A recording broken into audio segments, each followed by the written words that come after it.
Nothing more than fiction? What patterns of behavior were implanted in the minds of the younger generation, and who benefited from this? The Sumerians began to actively write and replicate texts of the legends about the country of El. For these purposes, special schools were opened, Duba, or tablet houses, scribal schools, where they began to prepare scribes and those who would be their heralds among the people. It is interesting that when the Sumerian language had become dead, up to the first millennium BC, it was used as a sacred literary language, and the language of science in that very Assyria and Babylon. In fact, Latin today is used according to the same scheme. That is, the dead Sumerian language was understandable only to the selected ones.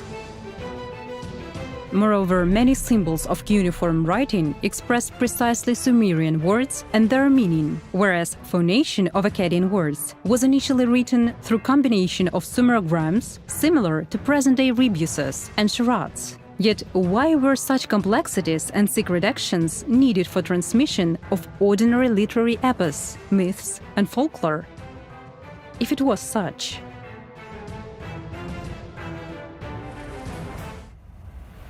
the Sumerians made the text convenient for memorization and easily perceivable by ear. Moreover, the plot was designed so as to cause collective emotions by means of the story, to put a crowd of listeners into an emotional state set in the text, because the content was mostly known to listeners in advance, generally speaking in modern understanding, to prepare mass media journalists. Although before this, for a long time, cult texts had been just memorized and passed on from generation to generation. By the way, exactly the same method was used several centuries later for dissemination of Homer's Iliad among the Hellenes and other peoples. Only those heralds journalists were already called rhapsodists, the sons of Homer. Why did such a bureaucratic state as Sumer, where everything was on a register, even every fruit on a tree was counted, suddenly allow itself such spendings on epos? What were the goals of the sponsors of this activity?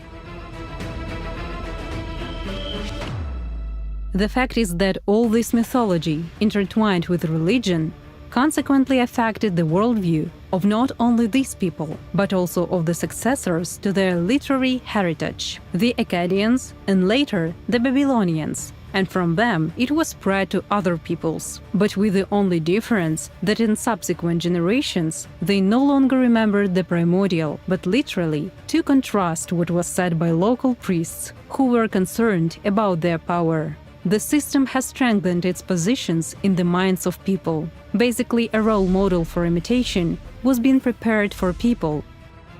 What human-like gods allowed themselves to do was the same thing people did, following their example.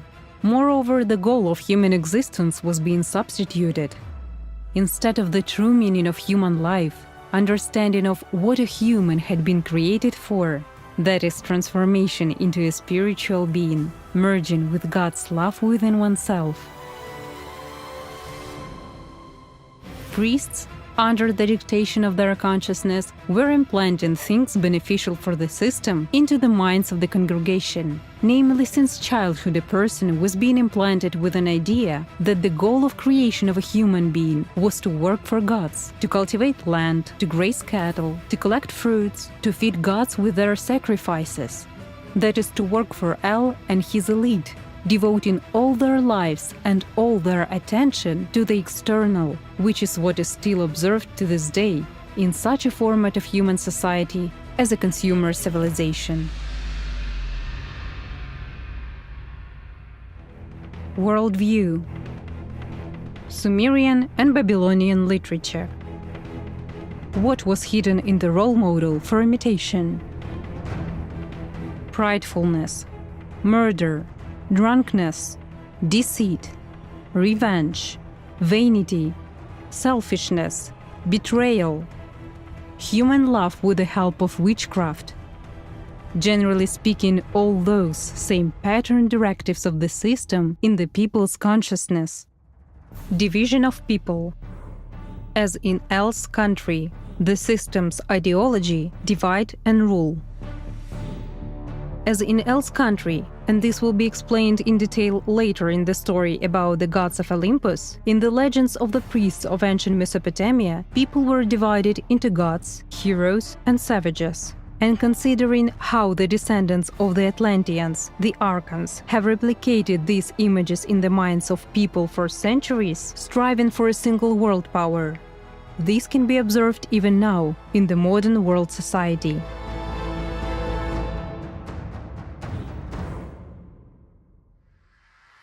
The assembly of the gods, elite, were patrons of people, endowed with all human attributes and qualities, possessing magical objects, high technologies.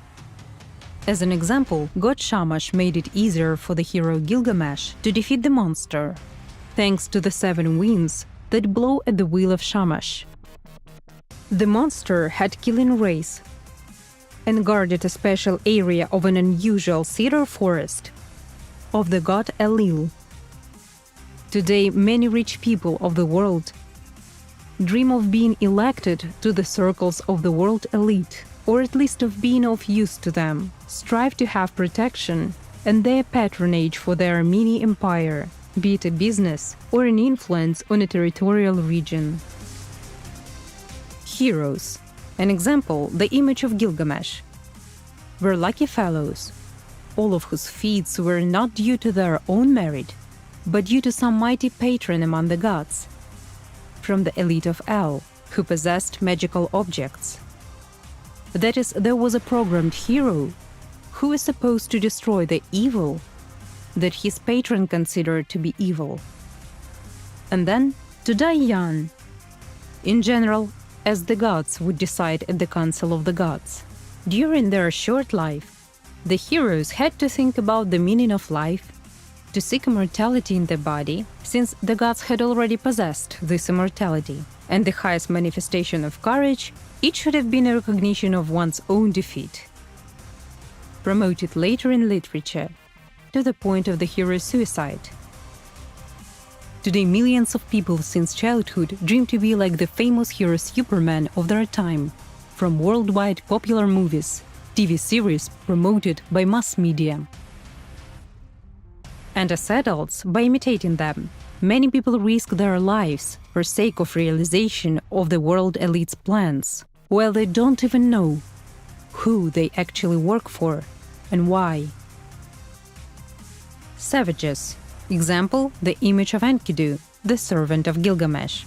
A savage, a faceless creature, who joined the civilization and became a devoted servant of the hero. He had to pay to the gods, with his sufferings and death, for his and the hero's common accomplishments. Today, billions of people stay in a state of misery and poverty, barely living from paycheck to paycheck. Since childhood, they dream of at least standing next to famous people, not to mention of being as useful for them as possible, in order to break out of poverty to become decent people. Fixed idea, immortality in the body. The system's dream about its immortality. The striving of the main hero to achieve immortality takes a central stage in the Mesopotamian literature. The epic titled He Who Saw Everything, about the hero Gilgamesh, is built around this plot and is repeated in different versions for different peoples, on which the sphere of influence of the descendants of El spread in different countries. But it's important to note the main theme of these works. It is supposedly impossible for a person to achieve the main goal of his search: eternal life. The futility of human efforts in trying to attain immortality and eternal youth, that is, the fate of the gods. And the ending, that is, the emphasis on the idea of the work, highlights that the only immortality that is available to a person is the memory of his deeds that glorified his image and name. What do we see today? Billions of people don't know about the spiritual aim of their lives. Other billions of people, considering themselves religious people, don't know how to really achieve immortality during life. This lack of knowledge is used by the world elite for their own secret manipulative goals. And how many people in the world dream about their own career? To become famous, glorify their name, commemorate it for the ages, so that everyone would know about them. For such a mass psychosis, all the conditions have been created in the consumer society by the hands of people themselves. And it doesn't matter in what scale one or another consciousness thinks. One dreams to glorify one's name through some nonsense on the internet, having put up a lot of photos of oneself, and another, via supermind, releasing volumes of scientific works with his photograph, or giving his name to a new kind of mollusks.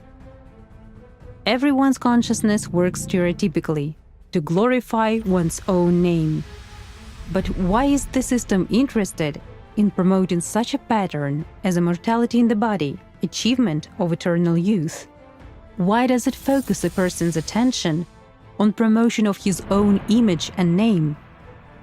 Knowing the primordial spiritual knowledge and realizing that the system changes the essence of the knowledge, one can understand that the answer is hidden in 2 points: immortality in the body, today they call it salvation, and glorifying the name. According to the primordial spiritual knowledge, any person can achieve immortality during the temporary existence of his body. That is, spiritually develop himself by means of the deepest feelings to such a state of inner spiritual transformation when he, the personality as a spirit, begins to live in the spiritual world.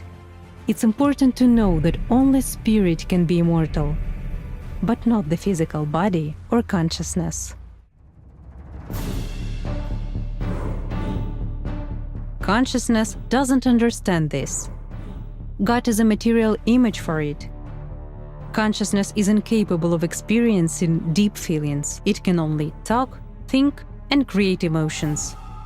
And what does consciousness understand? It understands only what the system understands. In the system's understanding, immortality in the body is prolongation of life beyond the species limit. It's an increase in the term of one's own life. Although the system understands its own finiteness, after all, its lifetime is predetermined as that of an ordinary program. So the promise of immortality in physical body is its patterned trick, proven by millennia. An illusion by living which people, without being aware of it, waste the real power of their attention on feeding the system. And glorification of one's own name via an image in the centuries is also beneficial for the system. Thus, it churns subpersonalities for itself, which are also food for the system, being dead among the living. Enuma Elish. Today, it's not a secret for scholars studying Bible issues that much of it was borrowed by Hebrew priests from the sacred texts of not only ancient Egypt, but Babylon as well. The scripture about the creation of the world, Enuma Elish, was basically the Bible of Babylon. And Babylonian priests, in their turn, borrowed these texts from the Akkadian priests, while the Akkadians had borrowed their cosmological scriptures about the world's origin and the administration of gods from the more ancient nation, the Sumerians, whose god from the assembly of gods is more powerful, depended on the political hegemony of priests in one or another city or country. In fact, there was a struggle to ensure that namely their god would be awarded the epithet and lordship over gods. The names of main gods and heroes were changing, but the essence anyway remained the same. The story of the seizure of power and the omnipotence of El and his elite over people. Enuma Elish is a Babylonian Akkadian holy scripture, ancient Mesopotamian cosmological texts about the creation of the world and the human race, about the origin of gods and the universe, about the struggle and seizure of power by old and new gods, about how a bunch of gods collided people with each other, how they dominated over peoples, and much more. Babylonian legends emphasize that the cause of people's troubles is not retribution of human sins, but the anger of gods, their desire to reduce the number of ever-growing humankind that bothers gods with its noise. In Enuma Elish, the main role in creation of the world is no longer assigned to Enlil, but to a god named Marduk. And again, the old story is repeated. The main god organizes the world order through violence. The leitmotif of the legend is a violent overthrow of ancient forces, powered by the right of the strongest. Marduk is given the epithet of lordship, that is, Enlilship over the gods. He is called Enlil of all gods. Thus, Marduk holds the main place in the pantheon of gods on the 2nd millennium BC. Due to the efforts of the priests, by the end of the Old Babylonian period, he is already venerated far beyond Babylon. And even later, in the Hellenistic era, the story of Marduk is largely copied by the archons of Hellenes. Only the main god is already called Zeus, and the mountain on which he rules is called Olympus. What is the main goal of this promoted epic poem, Enuma Elish? Here, the main goal is to bring together many gods' images into one.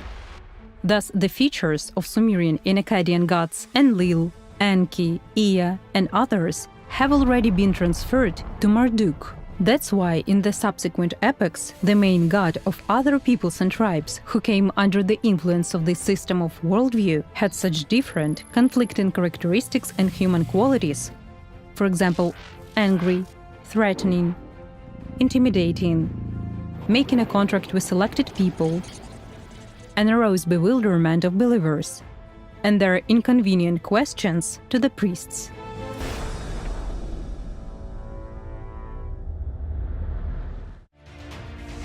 God is one. But why did the system resort to such measures, having transformed multiple images of El and his elite into different qualities of one God?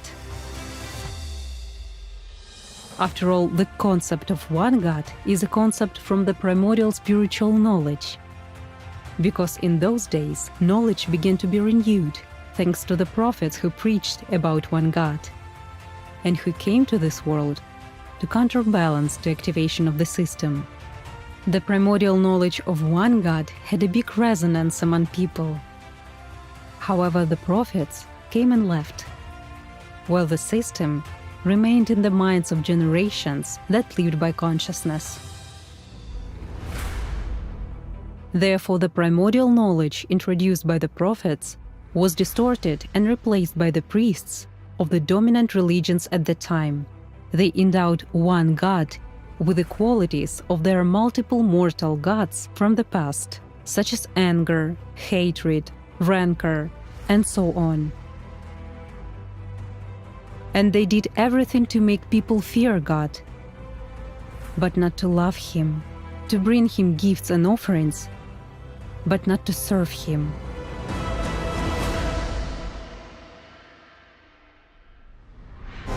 Interesting facts.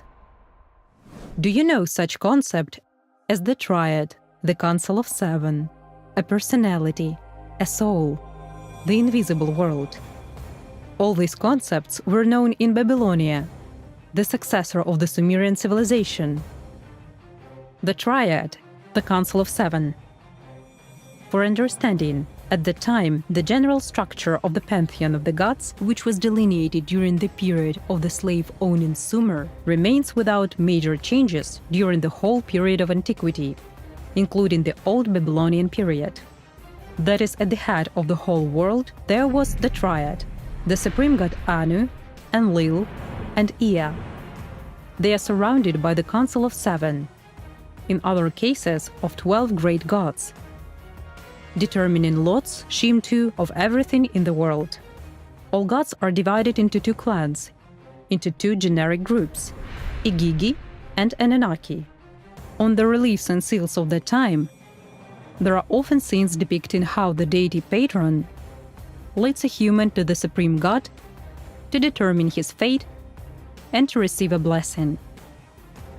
It was believed that with the loss of his guardian deity, a person became defenseless against the evil willfulness of the great gods, and he could easily be attacked by evil demons. These are the accent echoes of the time of ruling of Fel and his elite in Atlantis, which will be clearly demonstrated a bit later in the story about Olympus. Personality, soul, the invisible world. There were echoes of the primordial knowledge also in Babylonia, and this is evidenced by the fact that in first millennia BC, inhabitants of this country knew about personality as a spirit. The bearer of a human personality was called Lamassu, while human vital forces were called Shadu. While understanding of soul, Napishtu, meant something impersonal, priests identified it sometimes with breath, sometimes with blood, meaning that which connected a person directly with one god. Priests, following directives of their consciousness, replaced by material concepts, meaning according to understanding by the system itself. At that time, it was also known of the invisible world, ghosts, embittered shadows of the dead not receiving sacrifices, all kinds of spirits of the underworld, Utuki, Asaki, Lemuti, evil demons, night spirits in Kubililu, visiting women, Sukubi Lilith, Lilitu, possessing men, and others. Mo, secret powers. Mo is one of important theological Sumerian concepts. Today it is often translated as Me, to indicate something that means secret powers, divine essences. For example, there is a myth dedicated to the theft of Enki's Me by Nana. It's not clear when the translation of Mo changed into Me and who was interested in that. In fact, in the primordial knowledge, one of the names of Allat was Mo. Whence among peoples in the late period of the epoch of the human civilization revival, to which the Sumerians belonged to, there were words that reached the Slavonic language as well and are still used today. It is Мощь, мочь, моё, and so on. The Sumerians generally had more of O in the speech. In their language, two important concepts have been preserved since olden times: Mo, in the notion of Allat, and Do, as a concept of anti-Allat. Therefore, many names were associated with these words and denoted spiritual powers, powers opposing them. However, while the Sumerian language later on became dead, in the Slavonic language there are still echoes of important concepts since olden times. Do, in the designation of the earthly anti-Allat action, is used to this day in such expressions, for example, as before, for how long would you contradict me, from here to there, road, and so on. Generally speaking, the Slavonic language is one of the few languages which have preserved echoes of the common proto-language of ancient antiquity that was known to peoples living on different continents. It was believed that the mighty powers of Mo, the driving force of the world development, were possessed by humans, peoples, cities, temples. But these mysterious powers could abandon their possessor. Cult objects were also endowed with them, in which these powers kept their invisible properties for some time. Sumerian ideas of Mo evolved into Akkadian ideas about the tablet of destinies, the determined movement of the world and world events. Moreover, it was emphasized that possession of these tablets provided a confirmed world domination.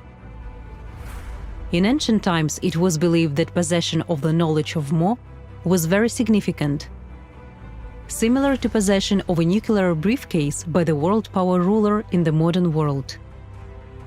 According to the poem Enuma Elish, goddess Tiamat, Enlil, Marduk and other gods possessed these tablets of destinies.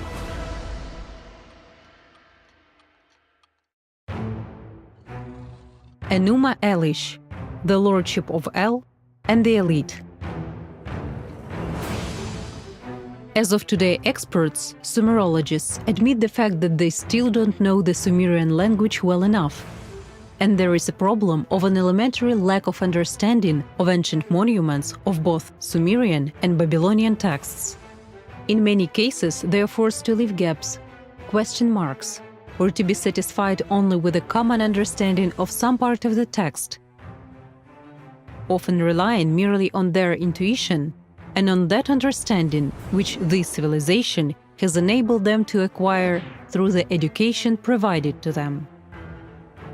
It is curious how today the title and the first words of the Babylonian epic poem Enuma Elish are being translated for the public, actively focusing attention on the fact that the most likely, it means when on high, putting forward different versions of interpretation of words on the basis of this hypothesis. This kind of covering up the truth is simply beneficial to someone. However, for the initiated ones, it is the rule of El and his elite, whereas for the rest, it is when on high. And the first line of the epic for them sounds like this: before the rule of El and his elite. To write at the beginning of the sacred text before, it was a standard technique in ancient literature as a designation of anti-allat. For example, before there were those and those gods, before there was heaven and earth, before a human was created, there was something initial. That is, before there was something in the meaning of anti-allat. There was allat from the spiritual world, from the world of one God, which gave rise to the whole before, that is anti-allat, and the material world manifested itself. So the one who is more aware of the true history of times, that one understands which story this peculiar Bible of Babylon is talking about, and why ancient priests put these words first, and how later on they translated these for peoples, copying from these texts.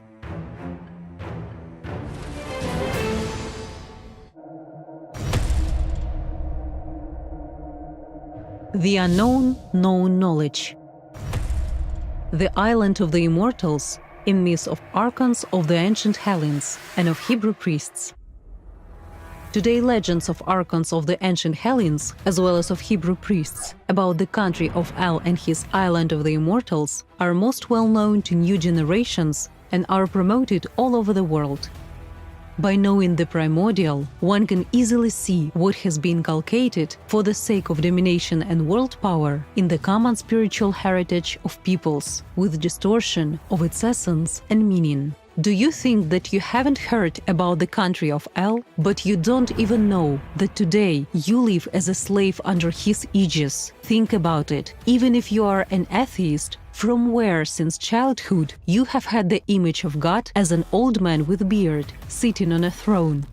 Why since childhood have you had a desire to possess magic objects and be like a belligerent hero from a fairy tale? Why are you attracted by the secret desire to join the immortals and live in paradise precisely in a material body? Why are your aspirations in this world aimed at becoming a selected mortal god, meaning a part of the elite? How strong is L today in your minds?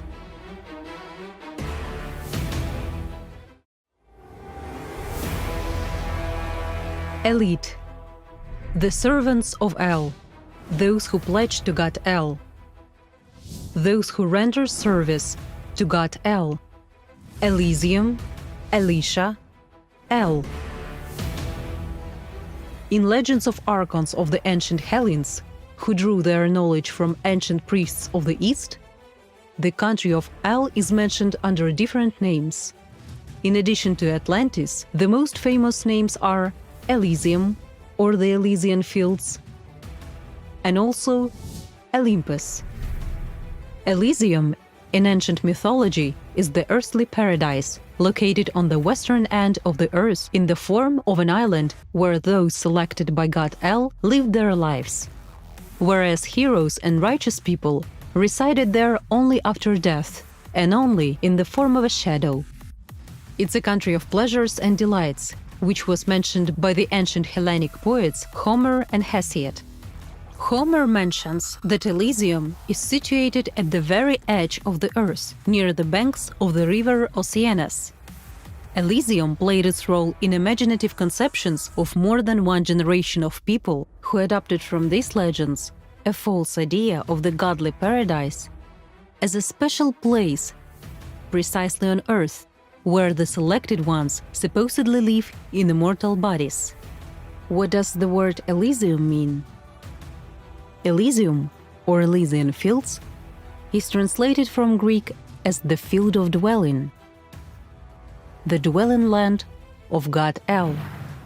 Known from the Bible, the ancient Hebrew name Elisha, Elisei, Elis, from which the name the Elysian Fields originated, as we already know, occurs in the 2nd millennium BC on the cuneiform tablets of the Akkadian and Babylonian epic written by the means of the Sumerian cuneiform script. It is interesting that the word El is usually translated as God, might, power, the one who is above, while Ish means human, and the word Elisheva means a person who pledges to God. Moreover, the noun Shavo, oath, has the same root as the numeral Sheva, 7. An interesting chain is revealed. The 7 first mythical sages of Eridu, the city of the first kings of the Sumerian civilization, the 7 first sages in the ancient city of Athens, who played a leading role in the history of Hellas, the 7 pledging to God El. Generally speaking, it should be noted that in ancient times in the Middle East, the concept of a contract, covenant, and its various types was rather widespread.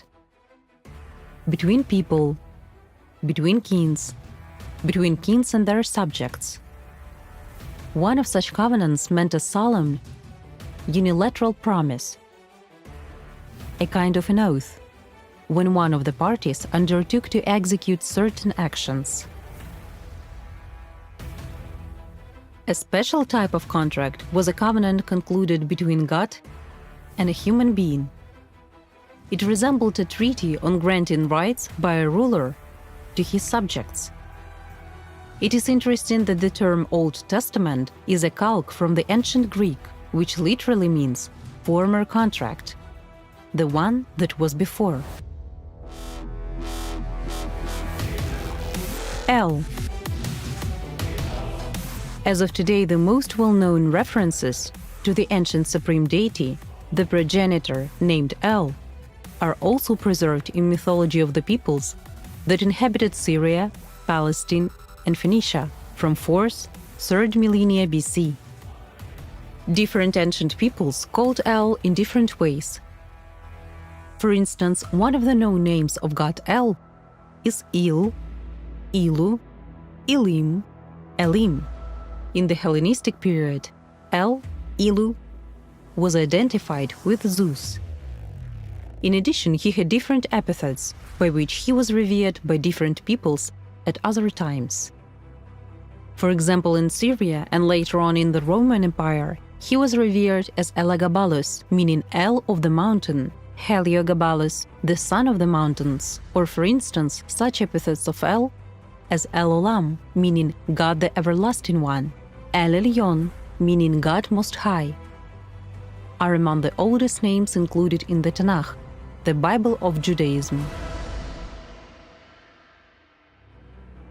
It is interesting that the local god of Jerusalem, El Elyon, was revered as the highest god, the creator of heaven and earth, and the lord of the land, access to which was granted by him only on the condition of bringing tithes. El was first and foremost revered as a symbol of supreme power. He was considered the ruler of the world, the father of gods and people, sending down posterity to people, the king of the years, the lord of immortality. He was portrayed as a bearded old man, in long clothes and a tall tiara with horns. El was depicted as accepting a sacrifice and blessing the sacrificer, and also in the image of a bull. Legends say that El lives near the source of the river, near the source of both oceans. He has the counsel of all gods, his children. The gods act only with El's permission. The Ugarit list of gods mentions also El's father, whom El later on overthrows for the sake of his own power. But gradually, El himself loses this power too.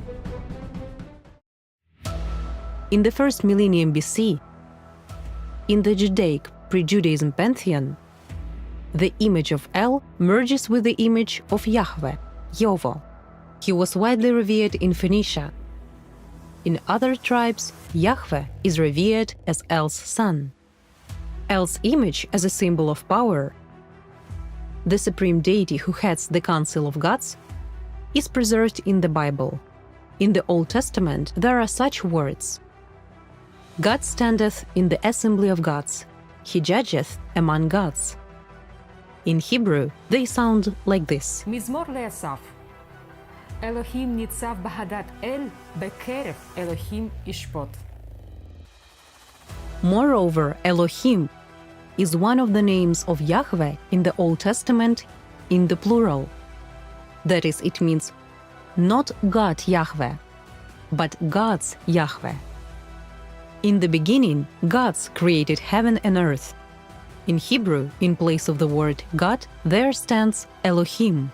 The word Elohim is found almost 2,000 times in the Bible and originates from the Pan-Semitic root El.